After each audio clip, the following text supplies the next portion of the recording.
Bien-aimés, waouh, voilà un nouveau lundi encore et nous sommes là, nous sommes prêts pour un nouvel épisode de Adet Études et on se retrouve après ceci.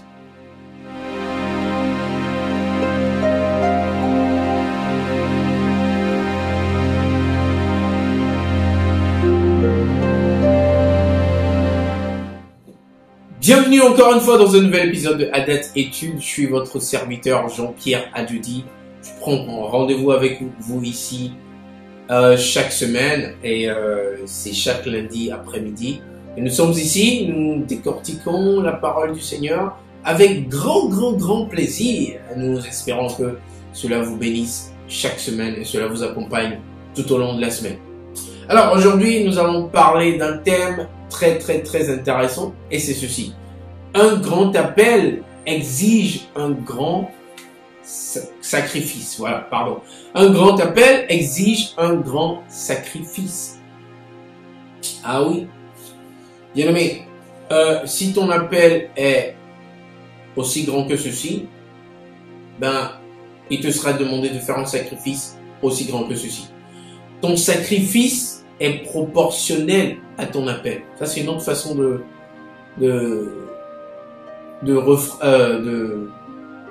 redire le thème, voilà. Je cherche mes mots là. Donc voilà, si ton appel est aussi grand que cela, ton sacrifice sera aussi grand que cela, bien aimé.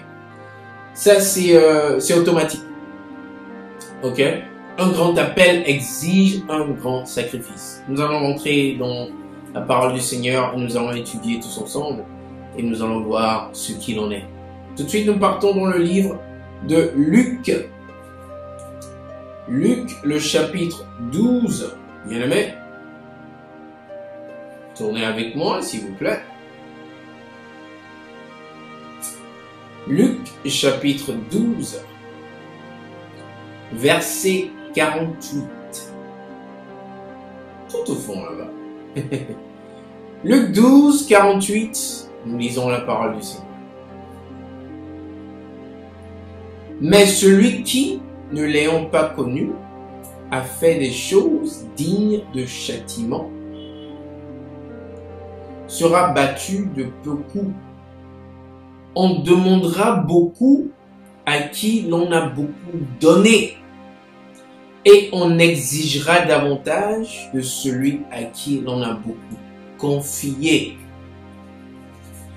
On demandera beaucoup à qui l'on a beaucoup donné, et on exigera beaucoup à qui l'on a beaucoup... Qu'est-ce que ça dit encore? À qui l'on a beaucoup confié, voilà. Bien aimé, je répète, si le Seigneur t'a confié autant de choses, il te sera demandé de sacrifier quelque chose qui aura une ampleur ou une grandeur comparable. C'est comme ça que ça marche, bien aimé. C'est tout à fait pareil que ça marche. Ton sacrifice est proportionnel à ton appel. Si le Seigneur veut t'utiliser pour délivrer une nation, il te sera demandé de sacrifier quelque chose un peu plus que la personne qui l'utilisera pour délivrer son quartier, par exemple. Mais ce que le Seigneur te demande à faire n'est pas moins important que l'autre, non. Sauf qu'il faut un sacrifice aussi grand que la taille de l'appel de ce que le Seigneur t'a confié, bien aimé. Alors, pour vous, mes amis, frères et sœurs, qui sachez que vous avez un grand appel du Seigneur, un appel international, géant comme votre serviteur. Apprêtez-vous à un sacrifice aussi colossal, aussi géant, un sacrifice international. Un appel international, un sacrifice international. C'est comme ça que ça marche. Genèse, nous allons lire un peu. Genèse 28, 1 à 8. Bien aimé. Nous partons dans le premier livre de la Bible. Pardon, c'est Genèse 22. Genèse 22, les versets 1 à 8. Je lis la parole du Seigneur. Après ces choses, Dieu mit Abraham à l'épreuve et lui dit, « Abraham » et il répondit, « Me voici. » Dieu dit, « Prends ton fils, ton unique, celui que tu aimes, Isaac. Va-t'en au pays de Morija, et là, offre-le en holocauste sur l'une des montagnes que je te dirai. » Abraham se leva de bon matin, sella son âne, et prit avec lui 2 serviteurs et son fils Isaac. Il fondit du bois pour l'holocauste et partit pour aller au lieu que Dieu lui avait dit. Verset 4. Le 3e jour, Abraham, levant les yeux, vit le lieu de loin.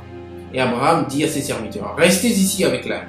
Moi et le jeune homme, nous irons jusque-là pour adorer et nous reviendrons auprès de vous. » Abraham prit le bois pour l'holocauste, le chargea sur son fils Isaac et porta dans sa main le feu et le couteau. Et ils marchèrent tous deux ensemble. Verset 7. Alors Isaac, parlant à Abraham son père, dit, « Mon père !» Et il répondit, « Me voici, mon fils. » Isaac reprit, « Voici le feu et le bois, mais où est l'agneau pour l'holocauste ?» Abraham répondit, « Mon fils, Dieu se pourvoira lui-même de l'agneau pour l'holocauste, et il marchera tous deux ensemble. » Bien entendu, l'histoire ne s'arrête pas ici, il faut continuer de lire, bien aimé. Mais j'ai lu le commencement de l'histoire, de ce que le Seigneur a demandé à Abraham. Et j'aimerais continuer, tout de suite, nous allons continuer le même chapitre. Nous partons au verset 15, du verset 15 à 18. Ok? Allez, nous lisons.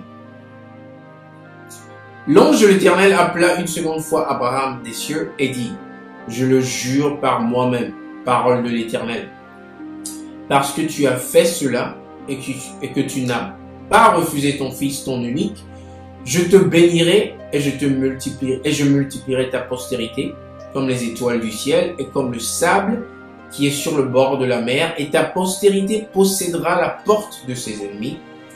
Toutes les nations de la terre seront bénies en ta postérité parce que tu as obéi à ma voix. » Waouh! Waouh! Donc, cela suppose que quoi? Abraham a effectivement obéi et a failli sacrifier son fils.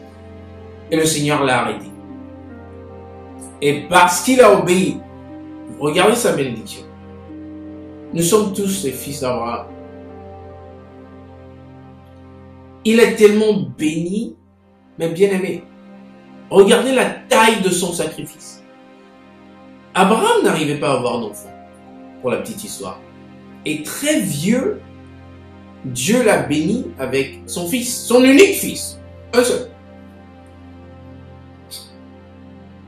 L'unique fils que Dieu lui a donné, bien entendu. Et après, Dieu lui dit de lui sacrifier son fils, son unique, bien-aimé. Il a eu un seul fils. Il n'a pas eu 2, 3, 4. Et il a eu très avancé en âge. Et maintenant, Dieu qui vient lui dire, bien entendu, c'est Dieu qui lui a donné le fils, mais Dieu lui demande de lui sacrifier le même fils. Waouh! Ça, c'est un sacrifice d'une taille incroyable. Abraham a obéi. Regardez la bénédiction d'Abraham. Proportionnelle à son sacrifice. Ou dois-je dire, le sacrifice d'Abraham proportionnel à sa bénédiction. Alléluia.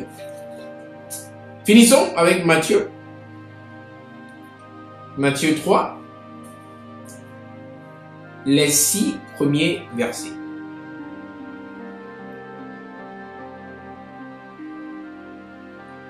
Alors, le livre de Matthieu, chapitre 3, versets 1 à 6.